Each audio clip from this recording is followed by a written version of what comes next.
Je passe en cédant le passage. Oui, réponse A. Non, réponse B.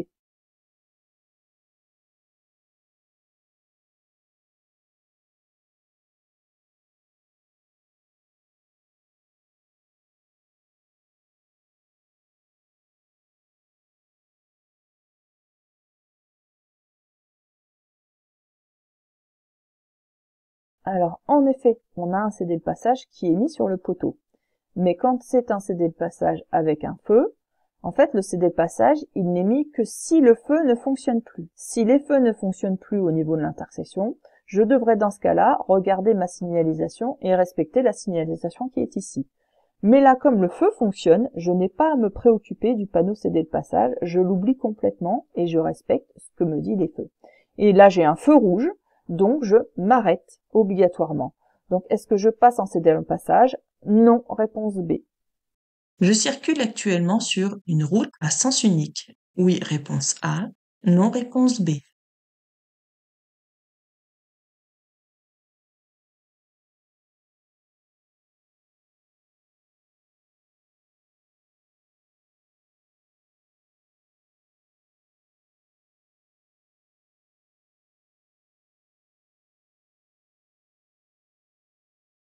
Alors, on a un indice qui nous permet de dire que c'est bien en sens unique, c'est-à-dire que là, vous voyez, nous avons la bande stop qui fait toute la largeur de la route, qui va du trottoir à l'autre. Donc, nous sommes bien en sens unique.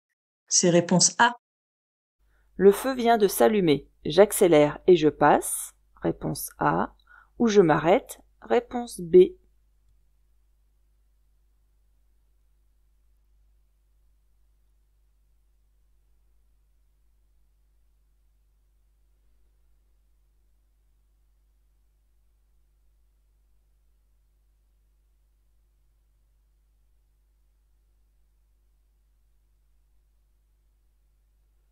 Donc à l'approche d'un passage à niveau, je ralentis toujours afin d'être en mesure de m'arrêter si le feu se déclenche. Donc si le feu se met à se clignoter, je m'arrête absolument, impérativement. Je n'accélère pas pour passer. Donc là, c'était je m'arrête, réponse B. Je vais tout droit. À ce feu tricolore, je passe en laissant la priorité à droite. Oui, réponse A. Non, réponse B.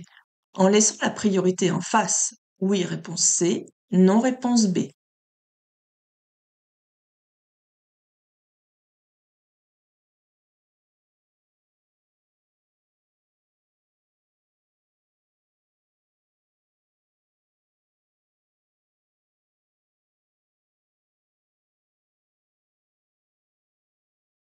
Alors, on voit que ici, les feux fonctionnent. Donc, si les feux fonctionnent, on n'a pas à prendre en compte ce panneau-là et ce panonceau-là. Ils seront à prendre en compte que si les feux ne fonctionnent pas. Donc ça, vous oubliez.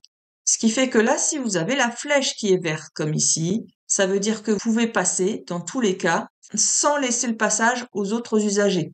Donc, vous pouvez passer en allant tout droit et vous n'aurez pas de priorité à droite, donc c'est réponse B, et vous ne devrez pas laisser passer en face, donc c'était réponse D, P et D. Je peux être verbalisé si j'utilise la bande d'arrêt d'urgence en cas de panne de carburant. Oui, réponse A, non, réponse B.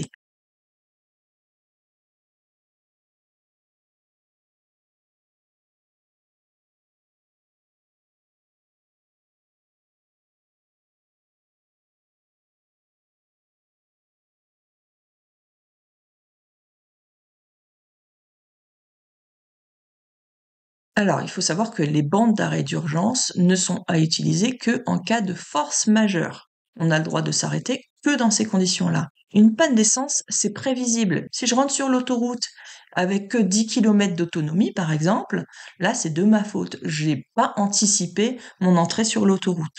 Donc là, je suis amendable. Donc je peux être verbalisé. En effet, réponse A. À cette intersection, le véhicule qui bénéficie de la priorité de passage est le véhicule A, réponse A, B, réponse B.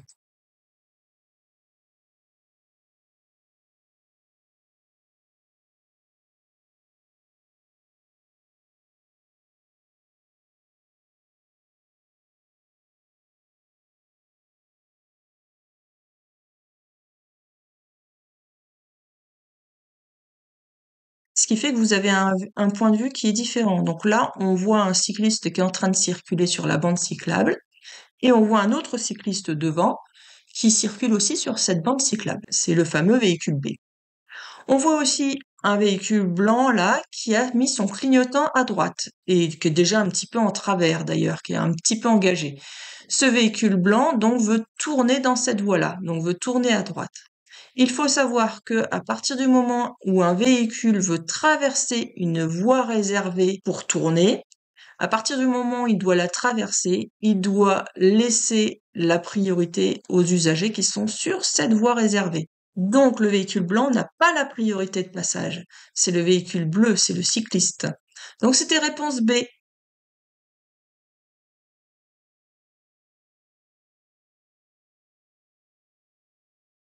Dans cette situation, le véhicule A cède le passage au véhicule B.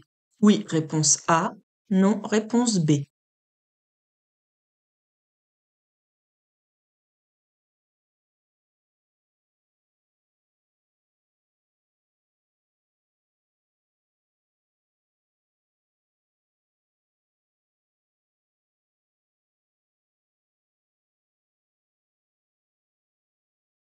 On peut voir que celui-ci veut tourner à gauche, qu'il a incédé le passage, on voit le panneau et puis on voit aussi le marquage au sol. Et on voit aussi que celui-ci, qui est sur l'axe principal, parce que celui-ci a incédé le passage, donc c'est pas l'axe principal, celui-ci veut tourner à gauche. Donc quand on est à incéder le passage, on doit laisser passer ceux de gauche et de droite. Donc c'est bien le véhicule A qui doit passer le premier. Donc si je réponds à cette question, c'est dans cette situation, le véhicule A cède le passage au véhicule B. C'est non. C'est pas le véhicule A qui cède le passage, mais c'est le véhicule B qui cède le passage. Donc c'était réponse B, c'est non. Comme le système de surveillance d'angle mort n'indique rien, j'ouvre la portière sans précaution supplémentaire. Oui, réponse A. Non, réponse B.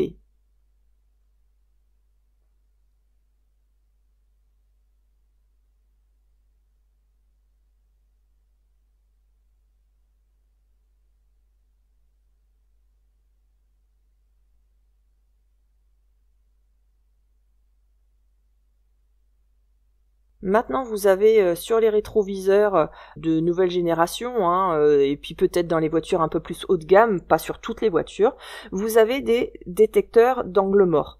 Et donc, quand vous regardez, soit vous avez un petit symbole, un petit voyant qui s'allume au niveau de votre rétroviseur quand il y a un véhicule qui est à côté, soit ça va être au niveau de votre portière, ça va, du montant quasiment, il va y avoir un petit symbole qui va s'allumer. Dans ce cas-là, ça vous permet de voir s'il y a un véhicule qui est sur votre angle mort. Mais attention, c'est pas à 100% fiable. Alors pourquoi c'est important quand même de ne pas se fier que à ça? Allez, je vous sors un exemple. Vous êtes sur une route, vous êtes stationné à droite, comme il faudrait si vous êtes en agglomération, c'est un petit rappel, vous n'avez le droit de stationner que dans votre sens de circulation.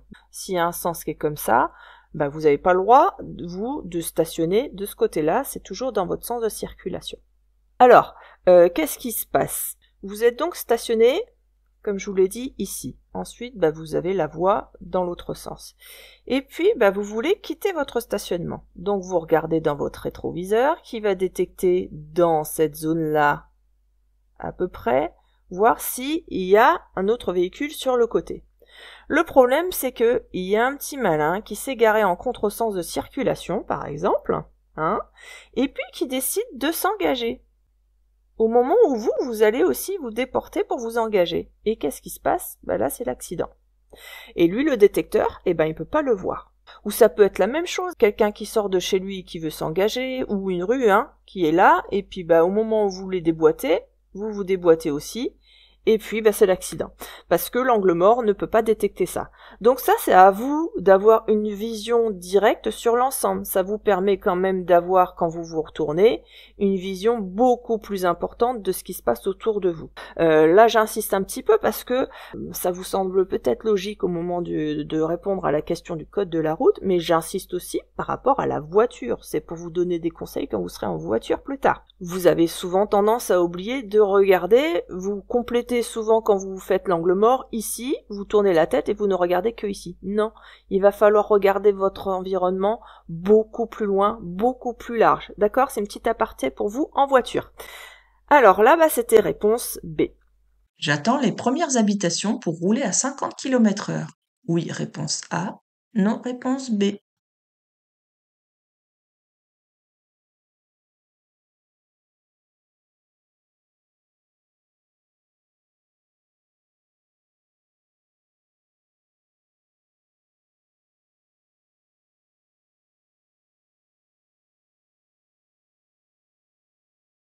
Alors, là, vous avez un panneau d'entrée d'agglomération. Ça veut aussi dire que c'est une limitation à 50 km/h à hauteur de ce panneau-là. Donc, je dois être à 50 km/h au niveau du panneau et pas au niveau des maisons. Est-ce que j'attends les premières habitations? Non. Réponse B. Il est préférable d'attacher son chien avec une ceinture de sécurité adaptée. Oui, réponse A. Non, réponse B.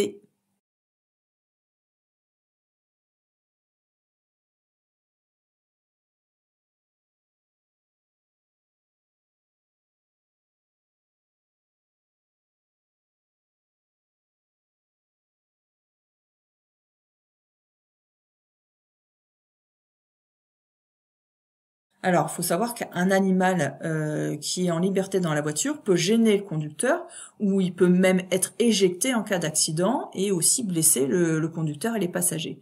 Donc c'est pour ça que c'est conseillé de placer l'animal dans une cage, placé dans le coffre ou fixé au siège, de façon à l'isoler du conducteur et des passagers. L'idéal, même avec une barrière. Il existe aussi des barrières pour séparer.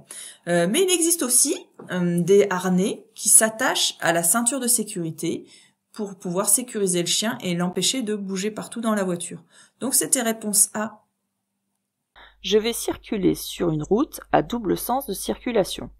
Au niveau du panneau, réponse A. 150 mètres après le panneau, réponse B.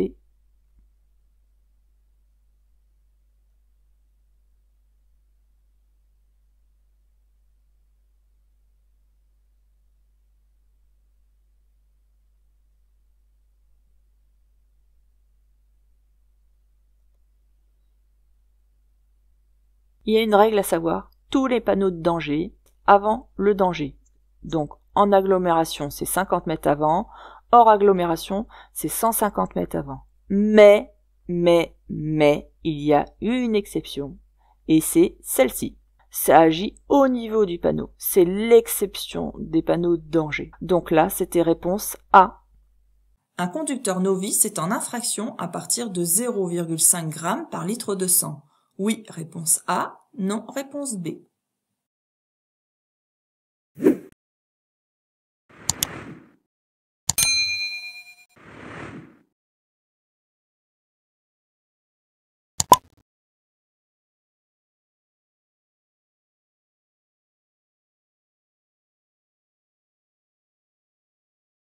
Alors ça, c'est des choses que vous devez savoir par cœur. Vous ne devez pas faire d'erreur du tout dessus.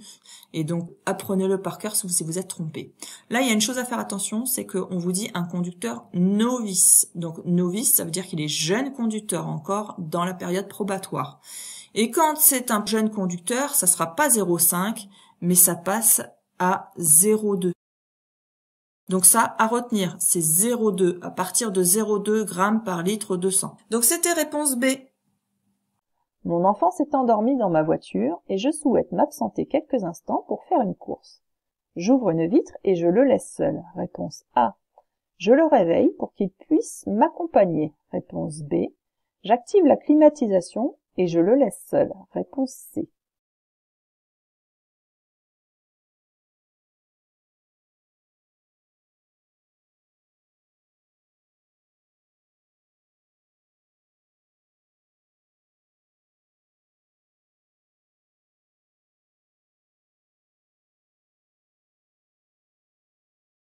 Alors, il est formellement interdit de laisser seul un enfant, même quelques instants, dans une voiture. Parce que le fait que la fenêtre soit ouverte ou que la climatisation soit en marche, ça change rien du tout à l'interdiction non plus. Ok? Et je risque même des sanctions sur le plan pénal. Surtout si on constate que l'enfant il a souffert du froid, de la chaleur ou de soif pendant le temps où vous êtes absenté. Donc là, je le réveille pour qu'il puisse m'accompagner. Réponse B. Ce dispositif est autorisé si le conducteur garde les mains sur le volant. Oui, réponse A. Non, réponse B. L'écouteur n'occupe qu'une oreille. Oui, réponse C. Non, réponse D.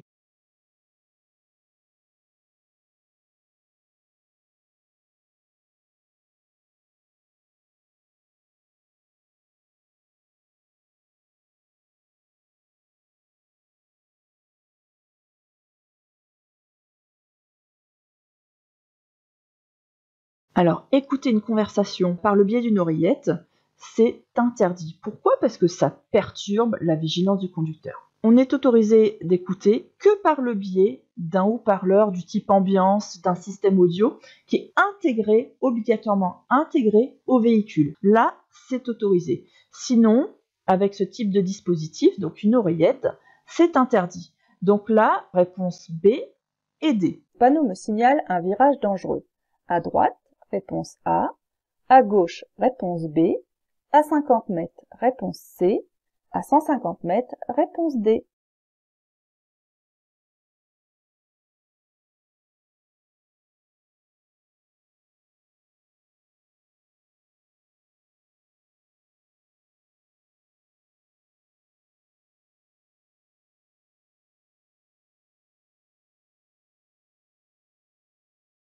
Alors, ici, c'est un panneau de danger puisqu'il est triangulaire. Donc, puisque c'est un panneau de danger, il y a une réglementation qui est particulière. Les panneaux de danger sont toujours mis à l'avance d'un danger. Donc, par exemple, là, un virage. Donc, il est mis quand on est en agglomération 50 mètres à l'avance et quand on est hors agglomération 150 mètres à l'avance. Ici, on voit bien qu'on est hors agglomération, hein. On est en race campagne, on traverse les bois. Donc, c'est 150 mètres à l'avance. Donc là, déjà, c'était réponse D. Ensuite, si on observe bien le symbole qu'on a dans le panneau de danger, on voit bien que c'est un virage qui va à droite, vers la droite. Donc, c'est la réponse A et D. Une ceinture de sécurité distendue augmente les blessures en cas de choc. Oui, réponse A. Non, réponse B.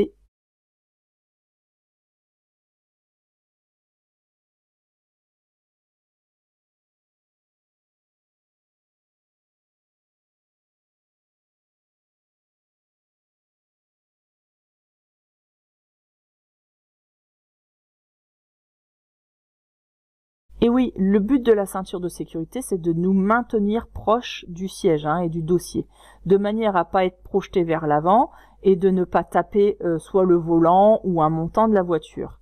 Si la ceinture de sécurité est distendue, c'est-à-dire qu'elle n'est pas bien plaquée contre vous, mais par exemple, il y en a qui mettent des petites pinces, vous savez, pour que ce soit détendu un petit peu. Distendu, ça veut dire détendu, qui est pas serré. Et bien dans ce cas-là, la ceinture de sécurité ne va pas vous maintenir le long de ce dossier-là et vous risquez, dans ce cas-là, d'être retenu beaucoup plus tard et de taper le volant ou le montant et d'avoir un traumatisme crânien, par exemple. Donc, évidemment, une ceinture de sécurité distendue augmente les blessures en cas de choc. C'était réponse A. Je dois désactiver le limiteur de vitesse avant de m'engager dans cette agglomération. Vrai, réponse A. Faux, réponse B.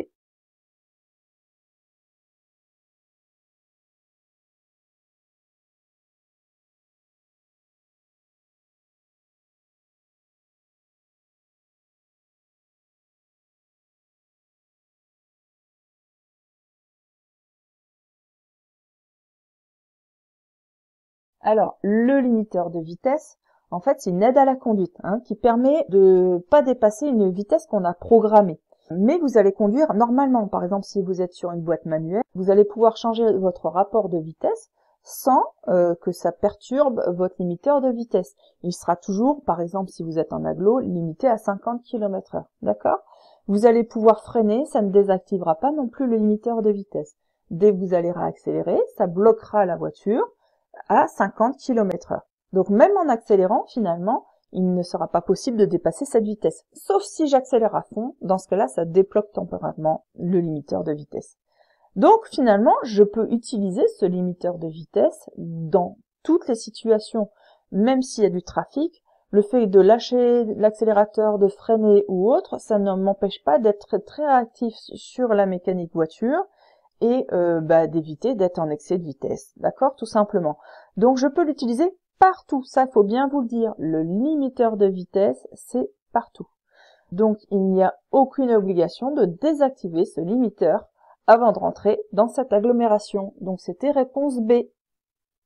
Le chargement est correct dans les cas A, réponse A, B, réponse B, C, réponse C.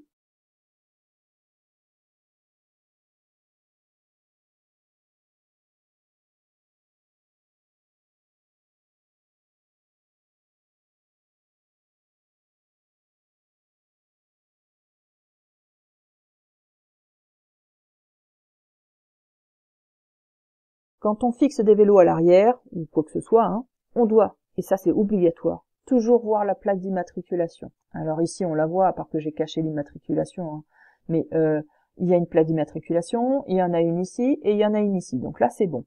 Mais aussi, on doit voir les feux et les catadioptres, c'est les dispositifs réfléchissants. Là, on voit pas ici, mais vous avez vu, a été rajouté justement une petite plaque juste au niveau des vélos, de manière à ce qu'on puisse voir l'ensemble au loin. Donc là, on voit les feux. Ici aussi, on voit les feux sur la remorque. Et là, par contre, donc on est un peu dans le même système. Par contre, il n'a pas été rajouté un dispositif de manière à ce qu'on puisse voir l'ensemble, la plaque d'immatriculation et les feux. Et comme on voit pas les feux, ici, c'est pas bon. Et là, n'oubliez pas, on nous demande les cas, dans les cas. Donc, pour l'instant, les deux sont bons. Et comme on nous demande les cas, à mon avis, ça sera ces deux-là. On peut aussi se poser la question au niveau de la hauteur. Parce que, par exemple, là, j'ai des vélos qui sont en hauteur. Alors, il faut savoir que il n'y a aucune limitation qui a été imposée concernant la hauteur du chargement. Ça n'existe pas dans le code de la route, il n'y en a pas. Par contre, il y a une réglementation au niveau de la largeur. Je vais vous la noter si vous voulez. On ne doit pas dépasser 2,55 m au niveau de la largeur du chargement, même si c'est sur le toit. D'accord? Bon, là, on n'y est pas du tout. Un vélo, ça fait pas 2,55 m, bien moins de ça. Donc, ce qui est correct, c'est le A et le B. Je rentre en agglomération, je circule avec les feux de position seuls, réponse A, les feux de croisement, réponse B, les feux de route, réponse C.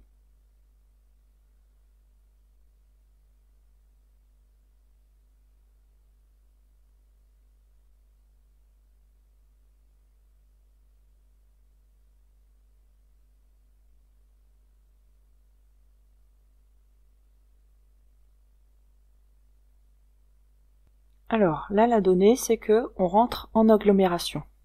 Et on nous demande quel feu je peux utiliser. Eh bien, on peut utiliser les feux de route. En fait, il y a une seule règle à savoir sur les feux de route. C'est simple, mais vous avez tendance à vous mélanger, je vous explique tout. Les feux de route, on a le droit de l'utiliser à partir du moment, et c'est même pas on a le droit, c'est on est obligé de les utiliser. À partir du moment où il n'y a pas d'éclairage et personne en face, d'accord? C'est je dois mettre mes feux de route. Pas d'éclairage, personne en face. Et c'est là où vous vous trompez, c'est qu'on peut l'utiliser peu importe le lieu, que ce soit en agglomération ou hors agglomération, si on remplit ces conditions-là, pas d'éclairage, personne en face, je dois mettre mes feux de route, on s'en fiche du lieu où on est, d'accord? Donc je rentre en agglomération, dans ce cas-là, ça nous est complètement égal, puisqu'il n'y a pas d'éclairage et personne en face, dans ce cas-là, je mets les feux de route, réponse C. Pour activer les feux de brouillard arrière, j'appuie sur le bouton oui, réponse A, non, réponse B.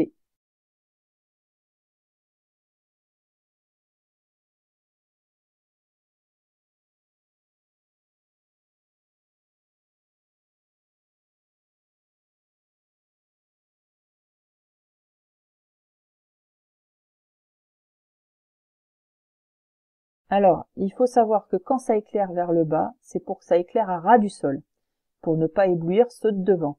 Donc, c'est la réponse A, c'est pour l'avant. Quand c'est horizontal, comme ici, c'est pour que je sois vu de loin par ceux de derrière, d'accord? Donc, pas vers le bas, mais au loin. C'est un moyen mémotechnique de retenir. Donc là, on me demande pour activer le feu de brouillard arrière, du coup, je vais appuyer sur la réponse B. Le mélange d'alcool et médicaments diminue le temps de réaction. Réponse A, Améliore les réflexes, réponse B. Augmente les risques au volant, réponse C.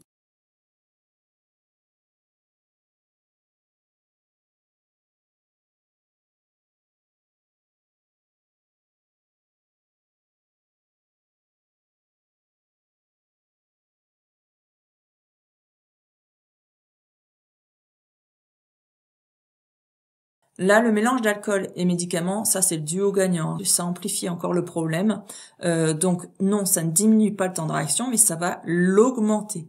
Ça ne va pas améliorer les réflexes, au contraire, ça va les dégrader les réflexes. Est-ce que ça augmente les risques au volant? Oui, ça augmente fortement les risques au volant. Donc c'était réponse C. L'entretien régulier d'un véhicule minimise sa durée de vie, réponse A, la consommation de carburant, réponse B, la pollution, réponse C.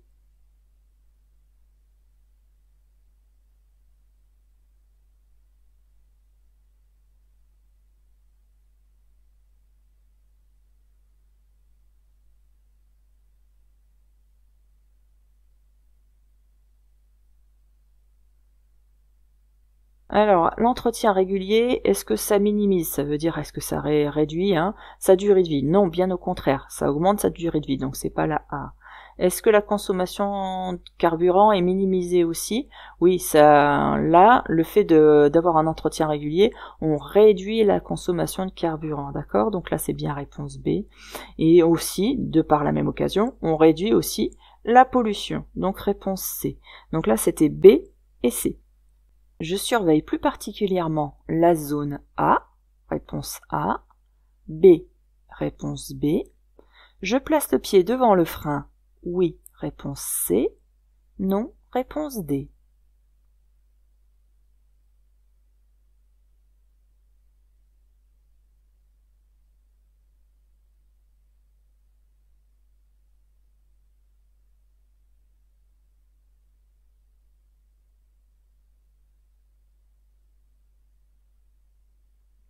Alors, quelle zone est la plus importante quand même à surveiller particulièrement? Attention, les deux zones sont importantes, mais il y en a une plus que l'autre, d'accord? Ça ne veut pas dire qu'il faut ignorer l'autre. Les voitures à gauche, elles sont dans l'autre sens de circulation, elles ne sont pas proches de mon axe médian, il y a de l'espace, d'accord? Donc je vais pouvoir d'ailleurs m'écarter puisqu'il n'a pas le clignotant à gauche pour dépasser ce bus. Là, j'ai le droit dans cette situation. Il n'y a pas j'ai une bonne visibilité quand même sur la gauche, avec un espace entre chaque voiture, donc j'ai quand même une bonne vision. Là, le bus vient de s'arrêter. Donc, c'est pour faire descendre des passagers, certainement. Certains vont monter, mais il y a certainement des passagers qui vont descendre. Et il y a une forte probabilité que certains traversent juste devant le bus à l'arrêt, pour aller de l'autre côté de la route. Et là, je manque vraiment de vision sur le devant du bus, d'accord? Donc c'est la zone la plus importante à surveiller sur les deux. Donc là, je surveille la zone B. Ensuite, est-ce que je place le pied devant le frein? Oui, évidemment, puisque c'est un risque potentiel, je vais toujours me préparer dans la situation où il y a un risque. Dès que j'ai un doute, je place toujours mon pied au-dessus du frein, je vais gagner énormément en distance d'arrêt, forcément. Donc là, je place le pied devant le frein, oui. Ce pneu est bien classé concernant sa résistance au roulement. Oui, réponse A, non, réponse B.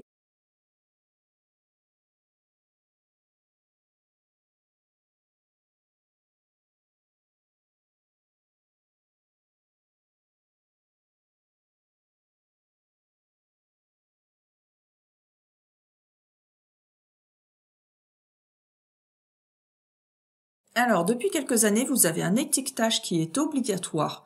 Alors, cet étiquetage, qu'est-ce qu'il indique? Il indique la résistance au roulement, donc ça va de A à G, la performance au freinage sur sol mouillé, donc ça va aussi de A à G, et les bruits de roulement. Donc, les bruits de roulement, c'est mis en décibels et il y a 3 niveaux, A, B, C.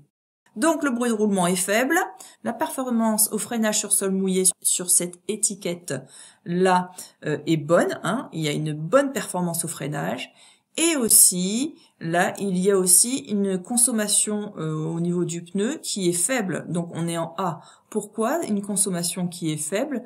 Parce que justement, il y a une faible résistance au mouvement. Donc là, ce pneu est vraiment de bonne qualité. Donc, ce pneu est bien classé concernant sa résistance au roulement. On regarde ici. C'est bien en A, donc c'est bien oui. Réponse A.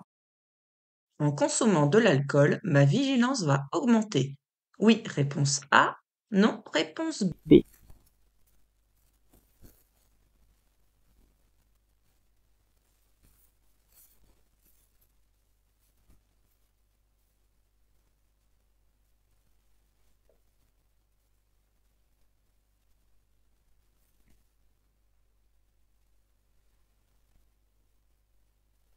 Alors, quand je consomme de l'alcool, la vigilance, elle va diminuer et pas augmenter.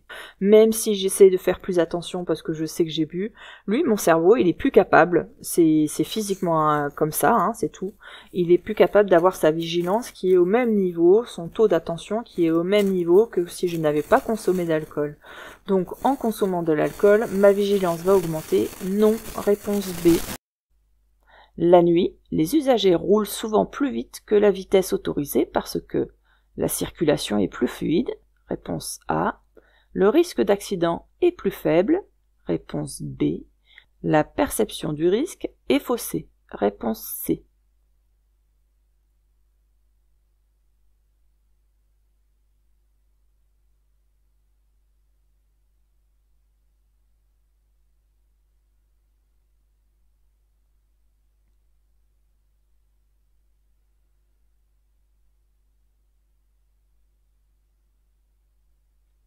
Les usagers de la route ont tendance à rouler plus vite la nuit, hein, parce que la route elle est plus fluide, et ils ont une perception aussi du risque qui est faussée, parce qu'il y a moins de circulation, moins de contrôle routier, donc ils ont plus un sentiment de liberté en fait. Donc là c'était réponse A, la circulation est plus fluide, réponse A, et puis C, la perception du risque est faussée. Je peux avancer à hauteur du feu. Oui, réponse A. Non, réponse B.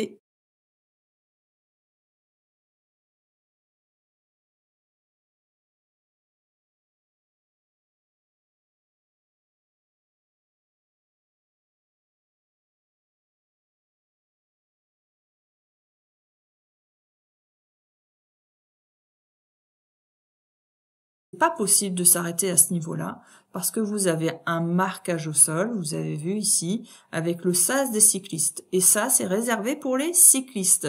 Moi, je dois m'arrêter le bout de ma voiture à ce niveau-là. Je ne dois pas dépasser cette zone-là, je dois la laisser pour les cyclistes. Donc, est-ce que je peux avancer à hauteur du feu? Non, réponse B. Utiliser un parc relais pour aller au centre-ville permet d'éviter les contraintes de stationnement en ville. Oui, réponse A. Non, réponse B. De limiter la pollution. Oui, réponse C. Non, réponse D.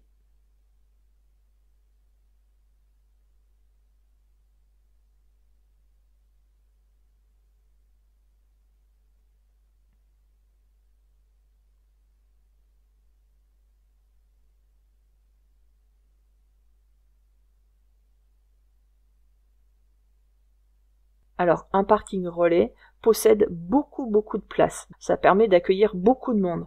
Donc, vous n'avez pas à chercher pendant des heures un stationnement. Et donc, c'est facile de s'y garer. Ça évite de chercher la place en ville, c'est quand même pas négligeable. Donc là, ça permet d'éviter les contraintes de stationnement en ville, oui. Est-ce que ça limite la pollution? Oui aussi. Pourquoi? Parce que une fois que vous êtes garé dans ce parking-là relais, vous allez prendre un transport en commun. Soit ce sera un bus, soit ça sera le métro, mais il y aura un transport en commun de proposé. Et donc on sait bien que les transports en commun provoquent moins de pollution que si on prenait chacun notre voiture. Donc là, c'était réponse A et C. Le sommeil au volant menace particulièrement. Si la conduite est monotone, oui, réponse A, non, réponse B. Si mes passagers discutent avec moi, oui, réponse C, non, réponse D.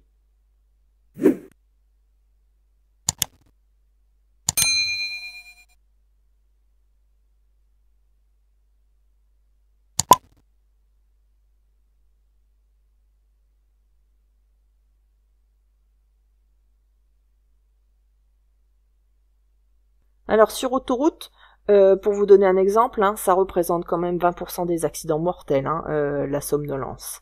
Donc ça peut vite arriver. Surtout si la conduite est monotone. C'est pour ça que je vous parle de l'autoroute, par exemple. Par contre, si mes passagers discutent avec moi, ça va quand même me maintenir un peu plus en éveil. Donc là, c'était réponse A et D. Les personnes âgées de plus de 65 ans constituent plus de la moitié de la mortalité piétonne. Oui, réponse A. Non, réponse B.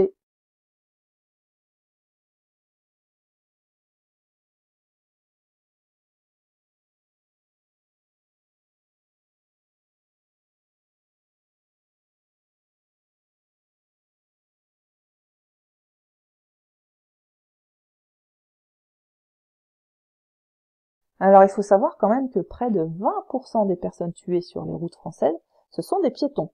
Et en fait, il y a deux catégories de piétons qui sont quand même particulièrement les plus vulnérables. Il y a les jeunes, entre 10 ans et 20 ans, d'accord, ils sont nombreux à être blessés, mais c'est surtout quand même les personnes âgées de plus de 65 ans qui, elles, constituent plus de la moitié de la mortalité piétonne, alors qu'en fait, ils représentent que 18% de la population. Donc, ce sont eux qui sont surexposés à la mortalité piétonne. Alors, pourquoi? Parce que les personnes âgées, elles entendent moins bien, elles voient moins bien, et puis en plus de ça, elles se déplacent plus lentement. Elles auront moins de chances d'échapper à l'accident. Donc, c'était réponse A. Pour ajouter de l'huile moteur, je dévisse le bouchon. A, réponse A. B, réponse B. C, réponse C. D, réponse D.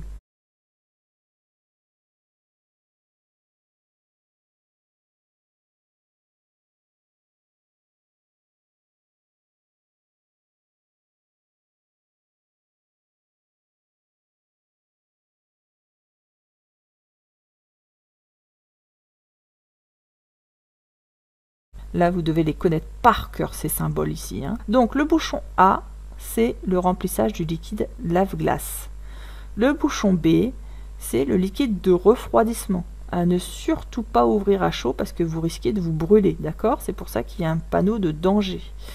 Ensuite, le bouchon C, c'est le remplissage du liquide de frein. Pareil, c'est dangereux, il faut le faire par un professionnel parce que s'il y a une bulle d'air dans votre système de freinage, la voiture va freiner une fois sur deux. Ensuite, le D, ça c'est le remplissage de l'huile moteur. Donc nous, on nous demande pour ajouter de l'huile moteur. Donc c'était réponse D. Je peux circuler en feu de position uniquement. Réponse A. Feu de croisement. Réponse B. Feu de brouillard avant. Réponse C. Feu de brouillard arrière. Réponse D.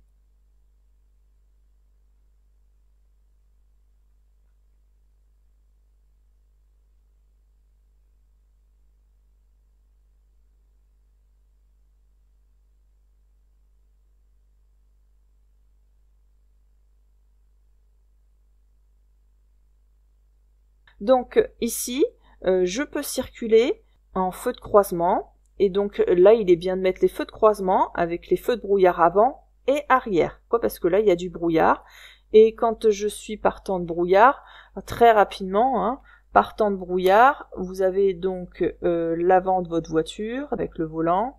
À l'avant de la voiture, j'ai le droit par brouillard, neige et forte pluie, et à l'arrière, j'ai le droit partant de brouillard, partant de neige, surtout pas partant de pluie parce que alors là ça éblouit ceux de derrière. Donc vous avez la petite astuce, n'oubliez pas d'aller à la banque. Pourquoi? Parce que ça c'est la banque BNP.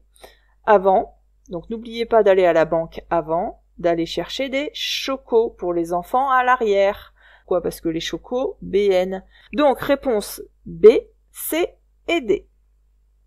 Je dois brancher un défibrillateur automatisé externe sur une prise de courant pour pouvoir l'utiliser. Oui, réponse A. Non, réponse B.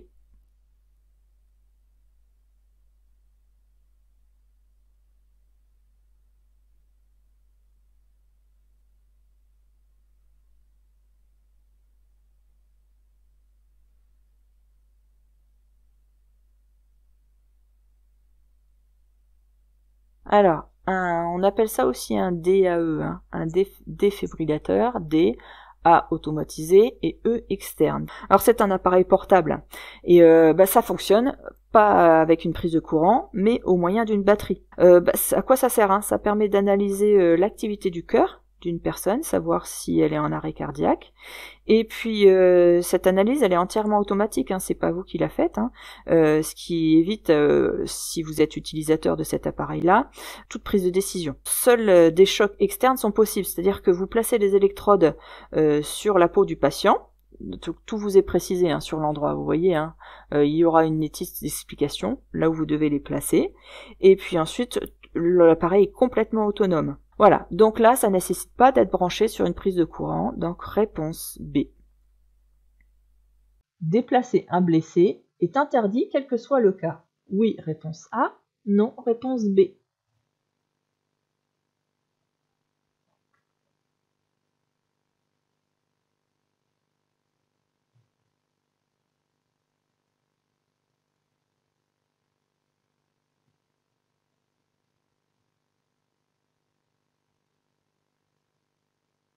Alors c'est vrai qu'en règle générale, on vous conseille toujours de déplacer un blessé. Mais il y a des situations particulières.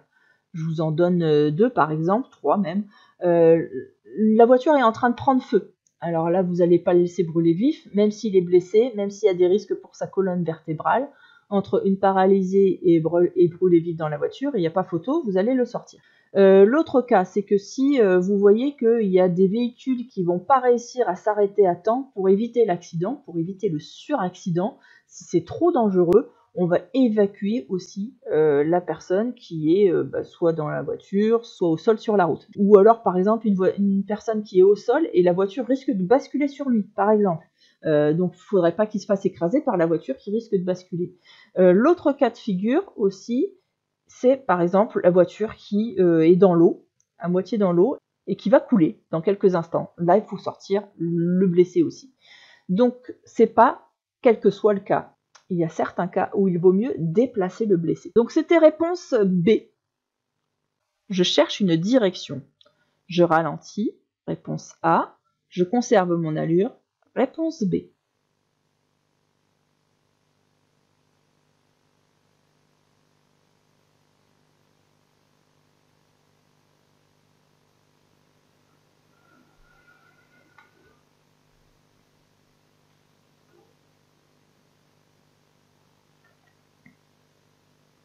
C'est vrai que des fois, dans certaines situations, c'est difficile de tout observer, de tout voir. Pour ceux qui ont déjà commencé un petit peu à conduire, je pense que vous en êtes rendu compte, c'est pas facile de tout voir. Donc, entre la maîtrise de la voiture et voir son environnement, c'est pas facile.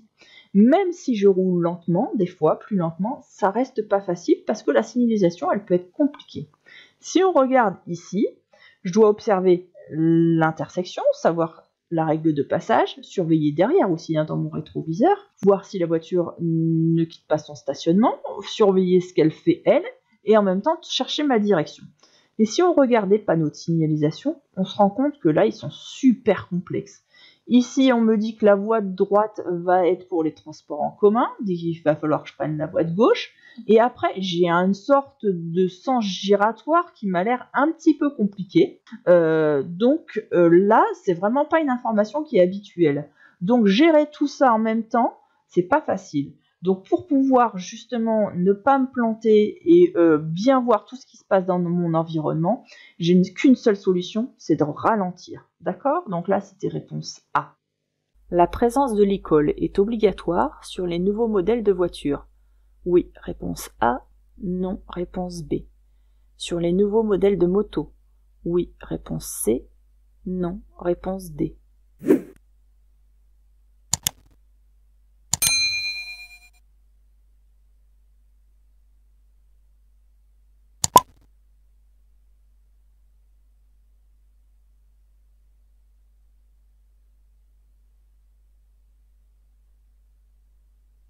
Donc, qu'est-ce que l'e-call?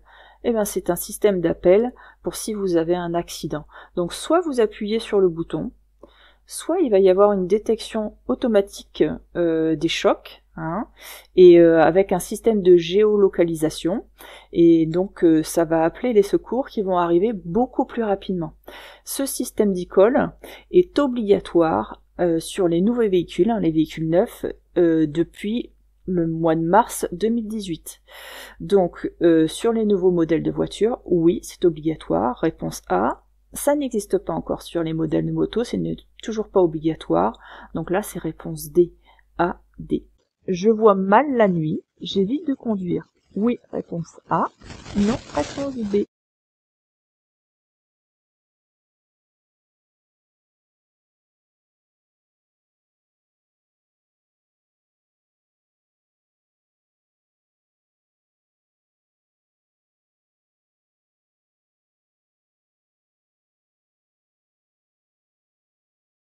Si on voit mal la nuit, ben c'est qu'on risque de se mettre en danger et on risque de mettre aussi en danger les autres. Donc si je suis un conducteur responsable, je décide donc de ne pas prendre le volant. Donc c'est réponse A.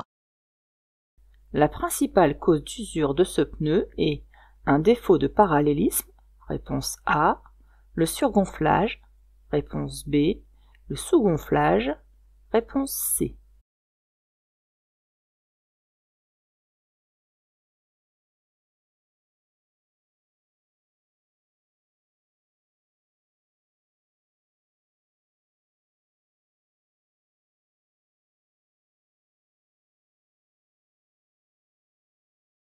On observe là une usure vraiment particulière et que sur un côté.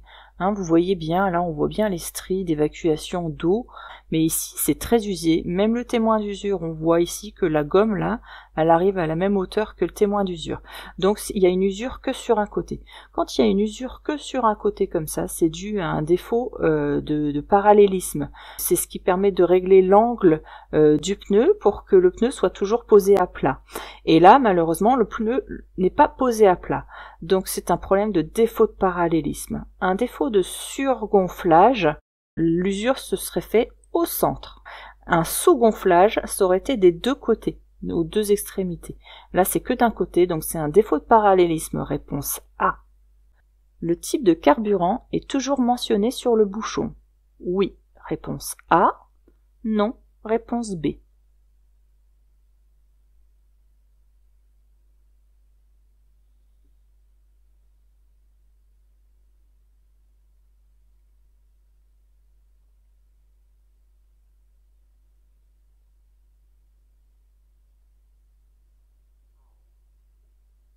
Alors, généralement, le type de carburant est en effet noté sur le bouchon, ici ou là, ou alors à l'intérieur de cette trappe-là. Quand vous l'ouvrez, il y a une étiquette qui vous indique le type de carburant. Mais c'est pas toujours le cas, c'est pas toujours noté sur le bouchon, il n'y a pas toujours d'étiquette non plus. C'est pour ça que c'est important de toujours connaître le type de carburant que vous allez mettre dans un véhicule avant d'emprunter un véhicule. Donc là, c'était réponse B. Un véhicule consomme davantage si je place les bagages dans le coffre du véhicule, réponse A, dans un coffre de toit, réponse B.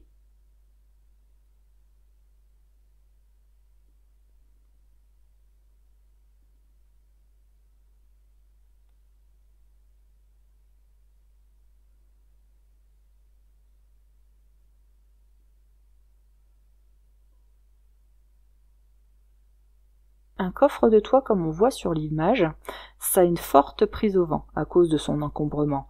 Donc ça consomme plus. Donc c'était le coffre de toit, réponse B.